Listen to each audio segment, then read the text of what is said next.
Slavonija u srcu naziv je izložbe otvorene u Zagrebu. Nekoliko dijela Zlatoveza autorica je odlučila u suradnji s predsjednikom Kulturno-športske braniteljske udruge Zagreb predstaviti Zagrepčanima. Izrađivala sam uglavnom slavonske motive i s njima sam i došla ovdje da ih prikažem.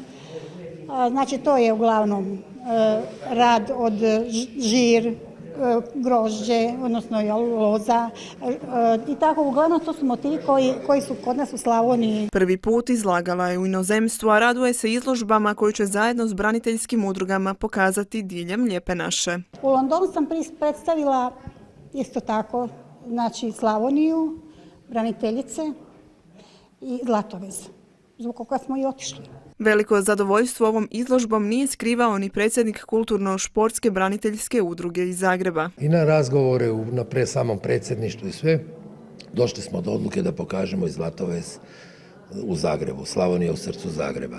Priornuli smo se svi poslu, 2 mjeseca mukotrpnog rada. Mi ćemo još kroz ljeto imati još na nekoliko mjesta. Pozvani smo i u Petrinju, pozvani smo evo i u Split, pozvani smo i u Glinu, pozvani smo u Josipdol, znači imamo tih Nistra, još ćemo imati mjesta i opet ćemo se vratiti negdje u 10. mjesecu u grad Zagreb, opet sa tom izložbom na istom mjestu, možda i dalje, možda nas neko pozove.